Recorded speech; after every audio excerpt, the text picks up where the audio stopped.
अगर आप हुड को लपेटने के तरीकों का पालन नहीं करते हैं तो आप विनाइल को मोड़ देंगे। चलिए शुरू करते हैं। मुझे यकीन है कि आप पूछ रहे हैं कौन से प्रकार की सामग्री आपके पास होनी चाहिए। खैर, इस काम के लिए जिसे मैं इंस्टॉल कर रहा हूं, आप एवरी डेनिसन 3M या KPMF का उपयोग कर सकते हैं।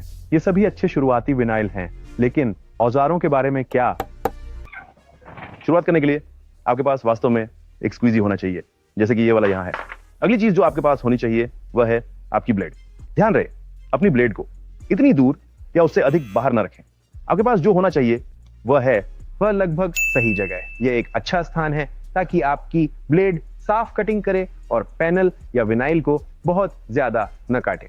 आपके पास या तो टॉर्च या हीट गन होनी चाहिए। मेरी पसंद में आपको हीट गन का उपयोग करना चाहिए। यह टॉर्च की तुलना में अधिक नियंत्रित है, क्योंकि ये चीज बहुत गर्म हो जाएगी और आपकी पैनल में बहुत तेजी से छेद जला देगी। आप इस पूरे स्थान को आग लगा देंगे। इसलिए अगर आप नए हैं तो इससे शुरू करें। इस सूची में अगला आपका स्निटी है।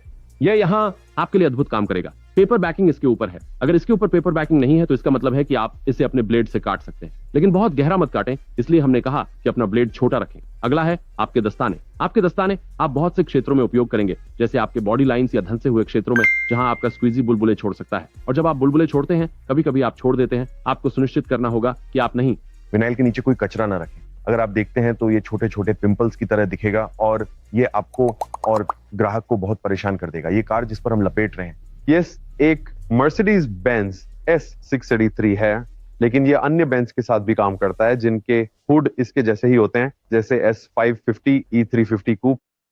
सुनिश्चित करें कि आपके पास पूरी कवरेज हो। अगर पूरी कवरेज नहीं है तो आपको थोड़ी परेशानी होगी। यहीं पर स्निटी काम आता है, क्योंकि अब हम वास्तव में सामने वाली विंडशील्ड के पास कटाई और ट्रिम कर रहे हैं, जहां हमारे पास अतिरिक्त विनाइल है और हम ये सुनिश्चित करना चाहते हैं कि आप इसे ट्रिम कर सकें, क्योंकि आप इसे बाद के लिए बचाना चाहेंगे, खासकर यदि आप अन्य टुकड़े जैसे कि दरवाजे के हैंडल या साइड जा रहे हैं, शीशे। अब जब हम विनाइल के नीचे से पेपर बैकिंग खींच रहे हैं तो आपको यह सुनिश्चित करना है कि यह एक सहज बदलाव हो।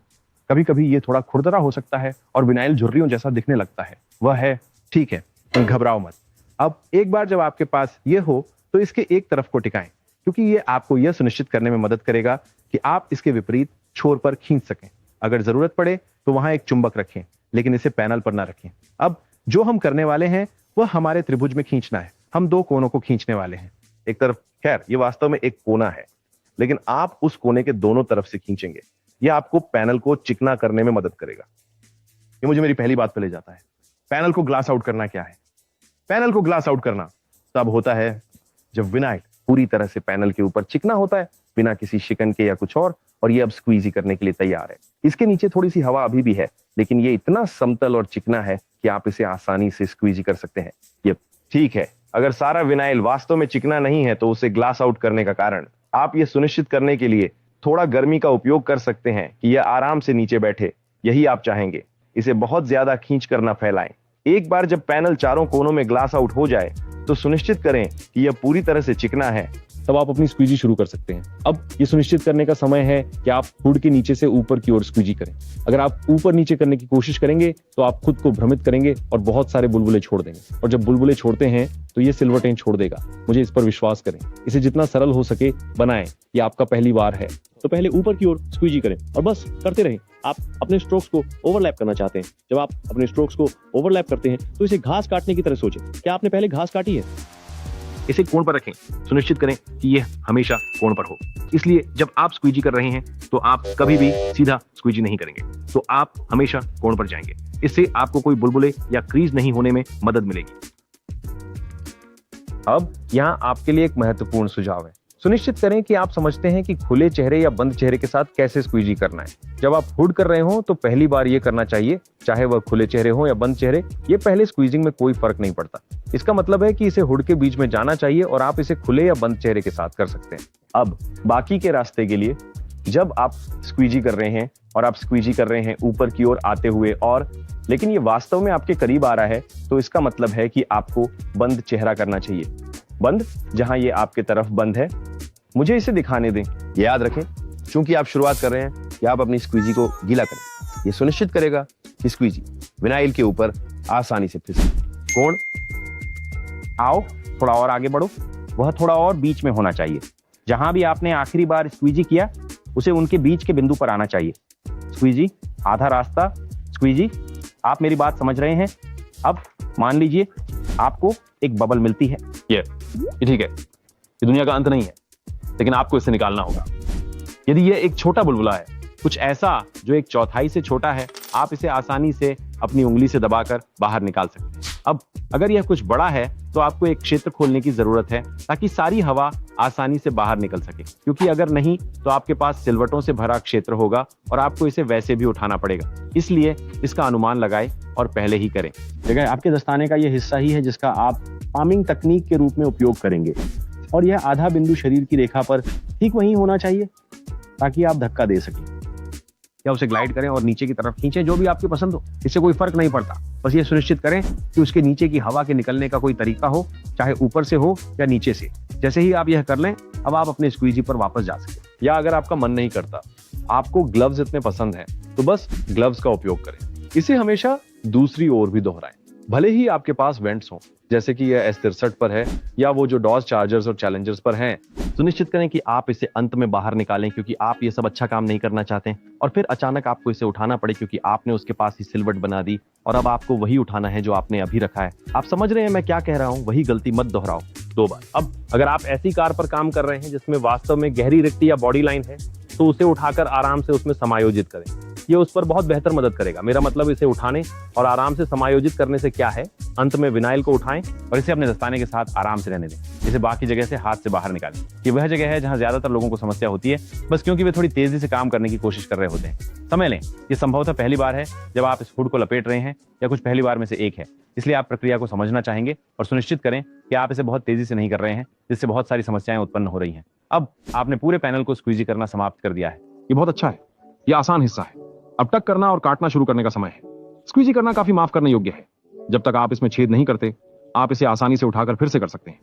अब जब टक और कट करें तो केवल 1 या शायद 2 बार ही काटें। यह निर्भर करता है कि आपने कितनी लंबाई काटी है, लेकिन यह वह क्षेत्र है जिस पर आप पहले ध्यान केंद्रित करना चाहते हैं, क्योंकि आप इस क्षेत्र को काटने के बाद हुड को उठाना चाहते हैं। अगर आप इसे छोड़ दें, कोई भी विनाइल जो इन विंडशील्ड वाइपर्स को छू रहा हो सकता है, वह वास्तव में इस पर फंस जाएगा और इसे खींच सकता है। इस पर कितना टाइट है इसके आधार पर, खासकर इस क्षेत्र में यही ये कोना आपको बहुत सारी समस्याएं देगा। अगर आप इसे कम से कम यहां तक नहीं काटते हैं और आप एक छोटा टैब छोड़ सकते हैं, ये आपकी बहुत मदद करेगा।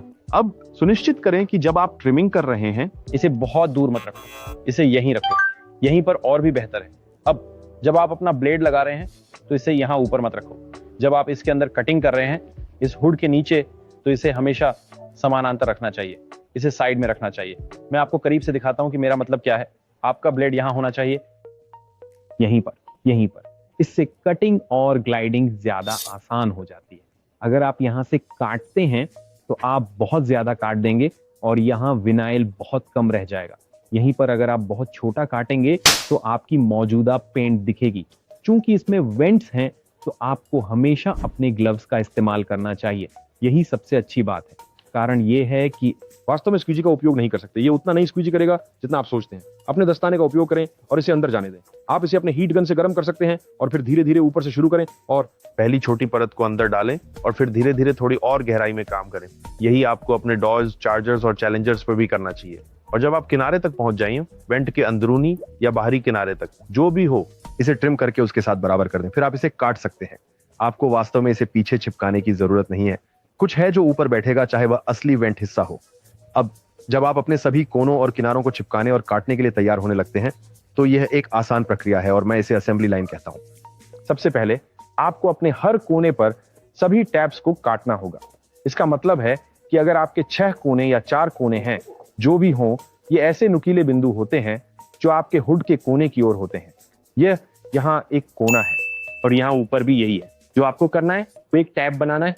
इसमें ये टैब इस कोने को मोड़ते समय सब कुछ बहुत आसान बना देगा। लेकिन कुछ कोने इतने आसान नहीं होते। आपको इसे थोड़ा गर्मी का उपयोग करके नीचे तक ढीला करना पड़ सकता है और फिर सुनिश्चित करने के लिए थोड़ा खींचना पड़ सकता है कि ये कसकर लपेटा गया है और इसके ठीक नीचे टक करें। लेकिन साथ ही इस कोने के साथ भले ही ये बड़ा हो और इसमें थोड़ा मोड़ हो, जैसा कि ज्यादातर मर्सिडीज में होता है, आप इसे आसानी से ढीला कर सकते हैं और फिर बाकी को लपेट सकते हैं। सुनिश्चित करें कि सब कुछ टक किया हुआ है और इसके पीछे कोई हवा नहीं बची है। इसे पर्याप्त रूप से नहीं कह सकता। अगर आपने हवा छोड़ी तो आपको पता है क्या होने वाला है।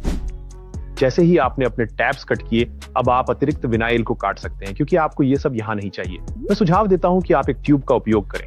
हम आमतौर पर एक छोटी सी ट्यूब का उपयोग करते हैं। मैं आपको दिखाऊंगा कि मेरा मतलब क्या है। ये ट्यूब यहाँ बस आपके हुड के नीचे डालने के लिए पर्याप्त है। अब आपने देखा कि मैंने जो ट्यूब उपयोग की वो बहुत लंबी थी, लेकिन आप इसे अपनी पसंद के आकार में छोटा कर सकते हैं। इस तरह से आप हुड को बहुत आसानी से उठा सकते हैं और बाकी पैनलों पर विनाइल का टैग होने से बच सकते हैं। आपने पहले ही अपने टैब्स और अतिरिक्त विनाइल को काट दिया है। अब समय है कि इसे काटकर एक साफ स्मूथ फिनिश तैयार करें, जैसे कि आप यहाँ देख रहे हैं। हमारी क्लास ज्वाइन करें ताकि हम आपको और टिप्स और ट्रिक्स सिखा सकें और इस इंडस्ट्री में आगे बढ़ने का तरीका दिखा सकें। लाइक और फॉलो करें।